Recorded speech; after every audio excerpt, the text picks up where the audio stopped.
I feel like any place he called and said I want to play there, you knew mountains to make it happen.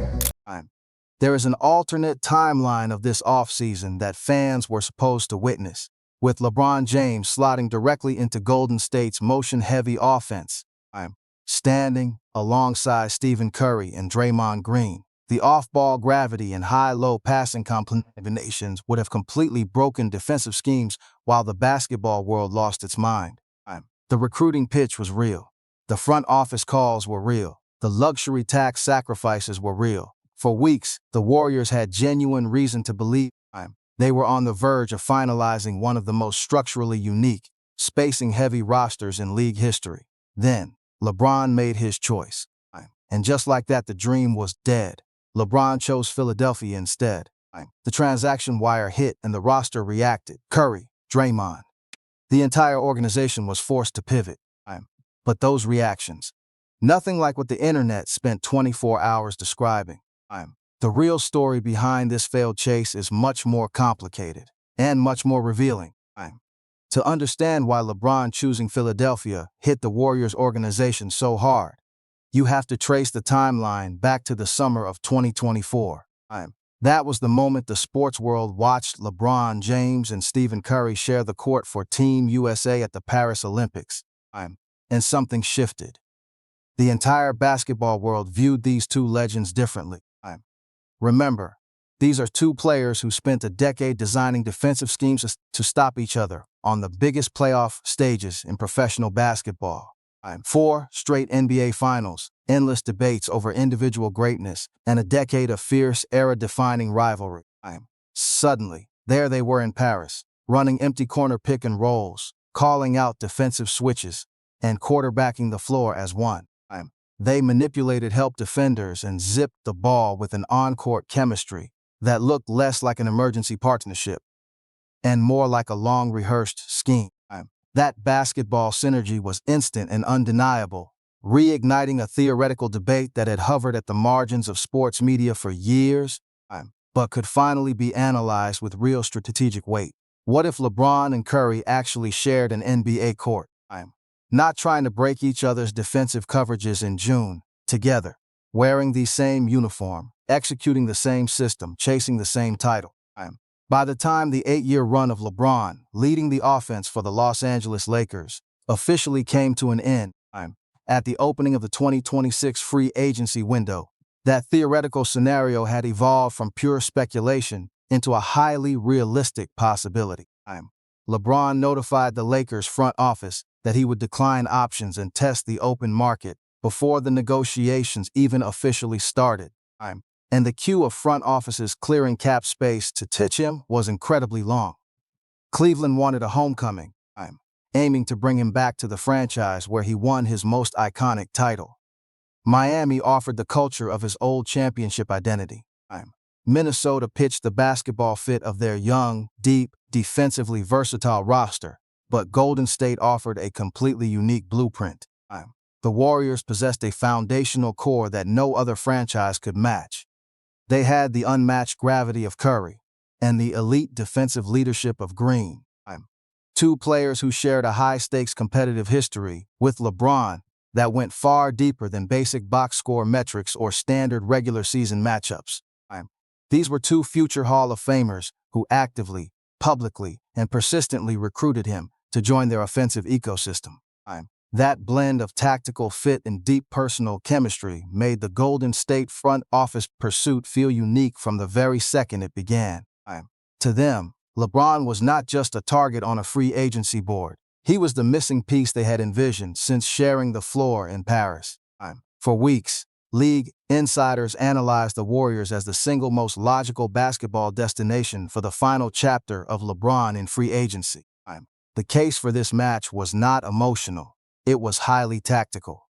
The Golden State motion offense relies entirely on takers who can read the floor and make decisions in a fraction of a second, who processes defensive rotations at an elite level, and who can manipulate coverage without dominating possession, but remains lethal when orchestrating the half-court set. That exact tactical profile fits the 2026 version of LeBron James. far better than almost any other half-court offensive system in the league. Across sports media, multiple analysts pointed out that no head coach in the NBA would understand how to utilize his elite passing and high-post playmaking better than Steve Kerr, a strategist who has spent decades building title-winning offenses around split-action screening, backdoor cuts, and the fundamental belief that a quick extra pass beats an isolation play. For LeBron entering his 24th season, looking to maximize his energy output while keeping a realistic championship window open, that seamless fit inside Kerr's motion offense was not just a minor variable. It was the focal point of the entire recruiting pitch. This recruitment was serious, very serious, at every single level. Golden State was not just throwing a low-probability offer into the wind, hoping LeBron might give them a look over other suitors. According to Clutch Sports CEO Rich Paul, the Golden State front office made the final, short list of destinations LeBron actually evaluated. That public admission carried massive weight, because Rich Paul does not spotlight finalists for a superstar client just to create leverage or empty headlines. That confirmation meant the LeBron camp had spent significant time analyzing how his playmaking style would mesh with the roster in the Bay Area, mapping out the final chapter of a historic career. It meant that serious, high-level strategic meetings had actually taken place. Front offices discussed role construction, roster fit, and how LeBron's elite playmaking would mesh with Curry's off-ball gravity to make Golden State a title contender. That confirmation triggered league-wide anticipation, with analysts mapping out how opposing defenses would rotate against a lethal Curry-LeBron pick-and-roll. ESPN reporter Shams Charania revealed that James had narrowed his list down to 5 key finalists: the Warriors, the Cleveland Cavaliers, the Miami Heat, the Philadelphia 76ers, and the spacing-heavy Minnesota Timberwolves. Golden State's movement-heavy system sat right at the center of every tactical conversation that followed. Warriors insiders, according to multiple outlets, remained optimistic about adding LeBron's high-post passing to their legendary split-cut actions late in the process. They insisted they were a realistic destination, and that optimism was backed by genuine tactical logic. The Warriors' front office did not just stand pat. They actively manipulated their roster depth to clear crucial cap space for his high IQ playmaking. Warriors executives looked at using their $15 million non-taxpayer mid-level exception as their primary financial tool to absorb LeBron's salary. They structured their entire summer around maintaining roster flexibility and keeping key spacing assets intact, refusing to make trades that would cap-strap them or deplete their bench depth. Yet, the biggest gesture came from the floor, not ownership. It came directly from the floor. Draymond Green, the core of their defensive rotation, who held a $20.6 million player option for the upcoming season, turned it down. He walked away from that guaranteed money to free up cap room, maximizing their cap flexibility while sending a clear message to LeBron about their vision, proving that Golden State's core was ready to adjust their roles to fit his game. Green and LeBron were close friends long before any front office hypotheticals began. That friendship drove Draymond's recruiting, as he envisioned sharing front court duties, and turning down guaranteed millions was the ultimate proof of his commitment to forming this defensive and playmaking partnership. Throughout the offseason, reporters repeatedly spotted Green alongside LeBron, sparking rumors about how their on-court chemistry would look. They spent free agency on joint vacations, suggesting these two high IQ players shared a strong connection. We're not just running a standard recruitment pitch. They were building real chemistry-driven connections. They discussed real half-court basketball schemes, and Draymond, who never hides his intentions, made no secret of how badly he wanted to anchor a championship defense with LeBron. Draymond even detailed exactly how his offensive role would shift to accommodate LeBron's heavy on-ball usage. When a fan online asked who would initiate the offense in a half-court set featuring Curry, LeBron, and himself, Green answered without a second thought. He insisted the offense would run entirely through LeBron's high-post facilitation, unlocking Curry to terrorize defenses off the ball. Draymond said he would gladly slide into a corner spacer role, acting like a prime PJ Tucker to maintain team spacing and floor balance. On his podcast, Green admitted he used their summer travels to pitch how easily LeBron would slide into their transition game, saying he would be crazy to skip a chance to map out their hypothetical pick-and-roll partnership face-to-face. Since we are close brothers, I would be crazy not to throw my tactical pitch in there.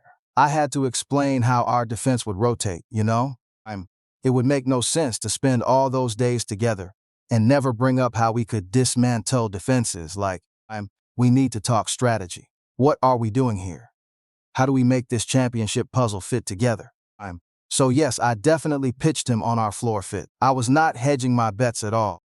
This was a four-time champion, willing to sacrifice his playmaking role to maximize spacing and let another superstar run the half-court offense. That level of tactical sacrifice is something a front office simply cannot manufacture through standard asset management. Meanwhile, Steph Curry's quiet endorsement of their potential floor fit was equally revealing. Dave McMenamin of ESPN reported that Curry's active involvement in recruiting LeBron represented a massive shift from his usual hands-off approach to roster construction. Historically, Curry preferred to let Golden State's motion system and championship culture recruit players without his direct, vocal intervention. This summer, he changed course, taking to national television to make a direct pitch about their on-court compatibility. He highlighted Golden State's championship pedigree, pointing out that their movement-heavy system would allow LeBron to share the offensive playmaking burden and chase rings in his final years. His message was clear. Do you want to play in a high IQ system surrounded by elite passers who understand off-ball spacing? Curry openly recognized the hard cap limitations, focusing instead on their high IQ system, championship history, and the sheer gravity of their potential pairing, of sharing the floor with the rival who spent a decade challenging his defense. Look, out in the Bay, we know how to build championship-winning rosters. We have great weather and incredible golf, and I know he appreciates those off-court details. But as you mentioned, after our national team run and all those intense postseason battles we fought over the years, we both understand how to execute at an elite tactical level. I think he would really love the pure basketball fit of it. He knows how to finish a career the right way, hunting efficient, open looks. He knows what he wants on the court, and eventually he will decide. He will decide. Where he deploys his spacing is up to him. That kind of public vulnerability from a legendary champion who understands elite spacing and defensive rotations told the basketball world how seriously Golden State wanted him to scale their motion-heavy half-court offense. Even head coach Steve Kerr got pulled in, hinting at how that front-court spacing would unlock their rotations of the off-season. A video surfaced of Kerr playfully chatting with a fan about roster spacing, joking that the Warriors already had LeBron's elite gravity locked up. A coach only says that with confidence.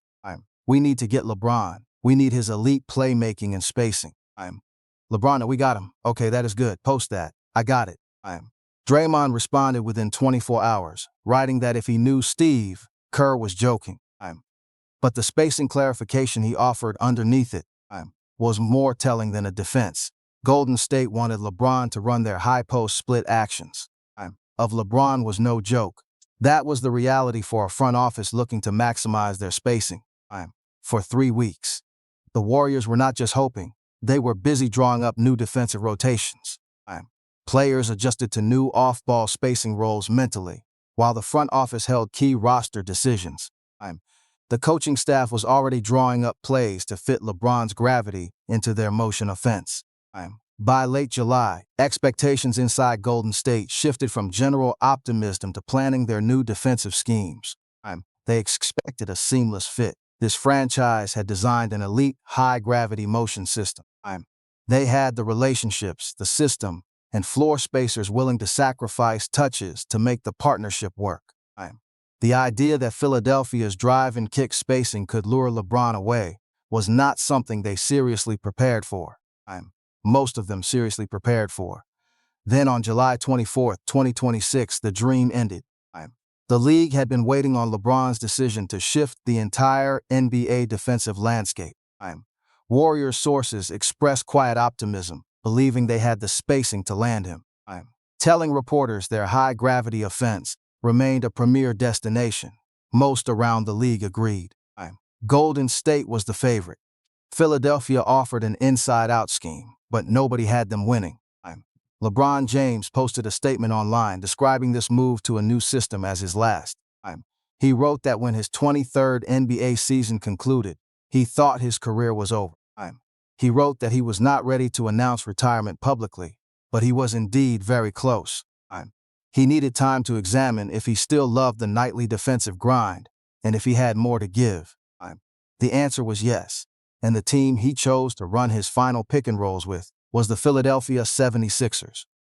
2 years, $8 million, a player option, a veteran who previously earned over $52 million in a single season with the Lakers took a veteran minimum, prioritizing roster spacing to chase a fifth championship. The news shifted league spacing without warning. For the Warriors, the phone call they expected never came. They waited on that call for weeks. Curry found out the way millions did, from a stranger. Curry was playing golf in Little Rock, Arkansas, at Moses Moody's Motivate One Foundation charity tournament.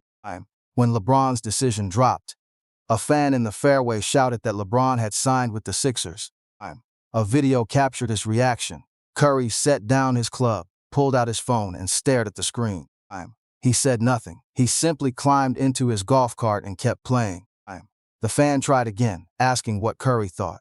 Curry just glanced up briefly, offered no words, and drove off. This was a guard who spent weeks campaigning for LeBron's elite playmaking, who shifted his entire approach to secure elite front-court spacing, surprising everyone who had covered him for years. That silence was its own statement. No outburst, no visible anger, no performance of devastation. Just a leader processing the missed roster upgrade, choosing to stay composed in public. That composed reaction immediately became a sports media debate. Did it show genuine indifference, practiced professionalism, or the quiet pain of missing out on an elite front-court partner? While Curry quietly absorbed the news on the fairway, the internet braced for Draymond Green. Green has never been known for keeping quiet, especially when it comes to roster spacing and championship defensive rotations. Processing. He is highly vocal, emotional, and publicly confrontational when his competitive on-court instincts are challenged. He and LeBron have been genuine off-court friends for years, meaning the expectation across social media was that this rejection would generate a visible rift, the specific kind of drama only LeBron James' free agency decisions can produce. What emerged instead was something far more measured. Rather than directing any of his public emotion toward LeBron's choice, Green turned his focus almost immediately toward his own future on court. With his player option officially declined and his status with Golden State technically unresolved, he focused entirely on the reality of his next contract, instead of performing disappointment for an audience hungry to see it. Anthony Slater of ESPN reported that the Warriors wanted to keep Green on the roster for the remainder of his career, and that Golden State remained the organization most equipped financially to make him the largest possible contract offer. Green redirected toward that business conversation, evaluating what came next for his roster role and the entire franchise, rather than letting online platforms pull him into a narrative about locker room betrayal that the actual evidence did not support. That gap between what actually happened on the ground and what was circulated online is crucial to understand, because the version of events that trended across social media in the hours following LeBron's announcement was not journalism. It was pure amplification. Sports media networks and debate shows had spent weeks constructing this hypothetical Warriors-LeBron partnership into one of the most highly anticipated, emotionally compelling storylines of the modern NBA offseason. Every public recruiting pitch became a whole chapter. Every sighting of Draymond and LeBron together became a new data point. Every offhand comment from Curry became a signal. This complex narrative infrastructure required a dramatic, high-stakes conclusion, And when the actual basketball conclusion turned out to be composed, measured, and highly professional, the media infrastructure bent the storyline into something it could easily sell. Footage of Curry checking his phone on the golf course got immediately framed as deep heartbreak. Draymond's sudden pivot toward contract negotiations got framed as a wounded silence. His lack of visible anger got reinterpreted as deeply suppressed fury. The actual gap between what Curry and Green did and said, and the sensational headlines claiming Warriors players went off on LeBron after he chose Philadelphia was truly enormous. That headline made for highly compelling content, but it was not an accurate description of what happened inside the team locker room. These were veterans of high-stakes playoff environments, elite professional basketball operators. They knew how to process a cold business outcome without performing it for a hungry audience. LeBron's reasoning, detailed in his own statement and subsequent reporting, came down to tactical, high-level championship fit. Philadelphia put together a starting lineup that leading analysts immediately recognized as one of the most dangerous in professional basketball. Tyrese Maxey provides downhill speed and shot creation, while second-year wing VJ Edgecombe offers disruptive defensive length. Jaylen Brown arriving through a major blockbuster trade that reshuffled the Eastern Conference, alongside Joel Embiid, who remains one of the most unguardable, dominant post threats on the floor when fully healthy. And LeBron ties this roster together with the elite playmaking intelligence and court vision that has made him the most complete basketball player of this generation. But beyond the actual roster construction, there was a personal relationship. Bob Myers, that former Warriors general manager who famously helped recruit Kevin Durant to the Golden State roster, was now running the basketball operations department for the Sixers parent company. He even appeared on Rich Paul's podcast to pitch the case for Philadelphia personally. That existing familiarity mattered. That trust was critical, and the Sixers' construction meant LeBron was arriving as the tactical finishing piece on a roster that had already laid the standard organizational groundwork, rather than serving as the sole foundational piece around which everything else had to be built. The hypothetical basketball version of this summer that never arrived deserves a much closer look because the schematic concept was genuinely fascinating. LeBron James, Stephen Curry, and anchor Draymond Green sharing the hardwood under Steve Kerr would have represented one of the most complex, tactically fascinating on-court experiments in modern professional basketball history. Kerr's motion offense, designed around constant ball movement, perimeter spacing, gravity, and the fast decision-making that cannot be easily coached at the NBA level, only cultivated over time, was tailored for exactly the cerebral, high IQ player LeBron has become in his 40s. This system does not require its stars to create in isolation, instead rewarding court vision, relentless off-ball movement, and players who consistently execute the right read on every possession. Stephen Curry operating as an off-ball weapon, utilizing LeBron's playmaking gravity, would have generated defensive rotation problems that no team in the league had a clean answer for. Draymond Green in a spatial, high-low passing role alongside two all-time perimeter threats would have freed him from half-court offensive scoring burdens that occasionally create spacing friction, allowing his elite defensive communication, weak side rotations, and competitive intensity to function at their highest possible level. Green himself had sketched out the spacing blueprint. That offensive system, off-ball motion and elite playmaking, remains one of the most tantalizing pick-and-roll what-ifs in NBA history. Instead, the Warriors must pivot. They begin the unglamorous work of restructuring defensive rotations around their existing roster. The first move after LeBron's decision was expected to be re-signing Draymond Green to anchor their switching defense. This brings the roster back to a highly familiar tactical configuration that looks familiar but carries a different weight. The opt-out meant to open up perimeter spacing was supposed to be a sacrifice for roster flexibility, but became a standard contract. Green now returns to Golden State's defensive backline in a position he manufactured for himself. But the ideal floor spacing circumstances did not materialize the way he or the front office had imagined. Golden State had already added DeAnthony Melton for point-of-attack defense and brought in rookie Yaxel Lendeborg as their primary front court addition. Jimmy Butler remains on the books but is still working back from his February ACL injury. Kristaps Porzingis fits alongside Curry as a dynamic pick-and-pop floor-spacing big, but without that high-level playmaking, the ceiling this offense can realistically reach in the West is fundamentally different than it appeared 3 weeks ago. The Warriors are hard-capped at the restrictive second apron, heavily limiting what additional options they have to upgrade their rotation. The honest assessment from multiple analysts was that Golden State now enters next season without enough floor spacing, help surrounding Curry, to generate serious championship noise in a conference where Oklahoma City and San Antonio dominate with length and rim protection. The dream died on a Friday morning, and what it left behind was a team relying on familiar systems and championship habits without the game-changing playmaker they had been building toward. The fan and media reactions split predictably.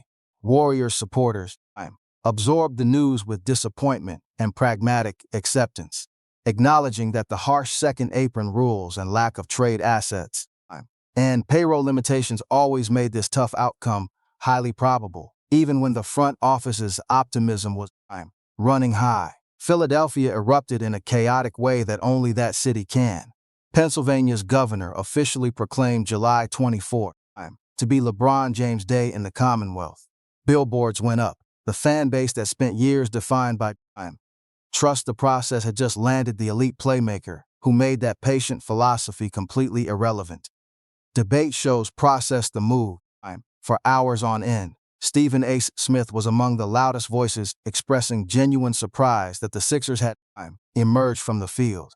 Analysts who spent weeks projecting LeBron's fit in Golden State's offense recalibrated their championship models and found that Philadelphia's half-court spacing and rotational depth gave him a much cleaner path to a fifth ring than any other finalist could provide.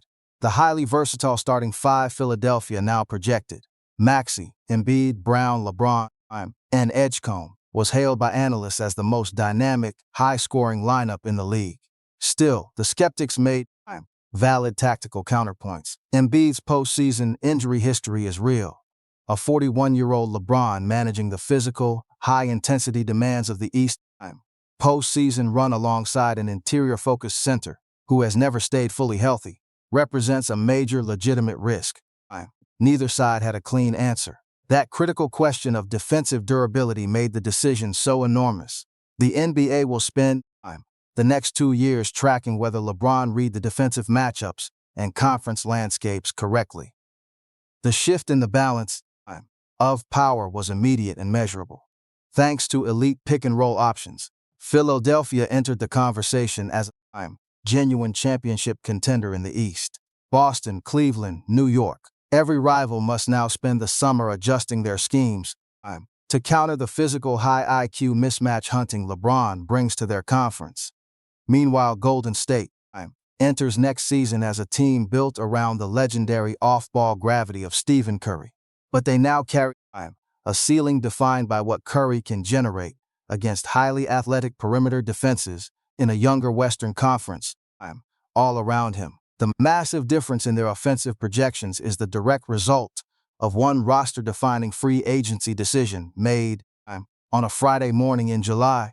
So here is the actual tactical fallout and record of how Golden State players reacted when they heard LeBron James had chosen Philadelphia's spacing over them. Curry put down his golf club, checked his phone, and drove away without saying a single word. Draymond immediately focused on his own contract extension and anchoring their front court rotation. The Warriors' front office quietly pivoted to secondary cap exceptions and roster-building steps, avoiding any theatrical public reaction designed for public consumption. There was no schematic clash, no front-court confrontation, and zero evidence of personal hostility that the viral narrative claimed was dividing the locker room. What actually remained, and what no surface-level sports headline captured, was the quiet weight of an experienced locker room that understood exactly how close they came to forming a legendary on-court partnership, to a generation-defining tactical pairing that would have changed modern floor spacing forever. The real story of this summer was not about Warriors players slamming LeBron James. That dramatic story of pushback over his court fit did not happen. What happened was far more human and tactically complicated than that. It was a front office clearing cap space, declining guaranteed money, restructuring player roles for spacing, and making public recruiting pitches on national television, and then processing that rejection with the professionalism of veterans who have adjusted defensive schemes in the highest stakes playoff environments. Draymond Green, their primary defensive anchor, opted out of $27 million for a friend who ultimately chose someone else. It was Stephen Curry, whose shooting gravity anchors their system, checking his phone on an Arkansas golf course in silence. What was there to say? Whether LeBron's final choice to optimize spacing delivers him a fifth championship in Philadelphia, or whether passing on Golden State's unique split-action system eventually registers as one of the most significant what-ifs the modern NBA has produced, is the question the next 2 seasons of tactical execution will answer. The Warriors will be watching the same way Curry watched when the news reached him on that fairway in July, quietly, knowing how their spacing would change with something underneath the silence that words would only diminish.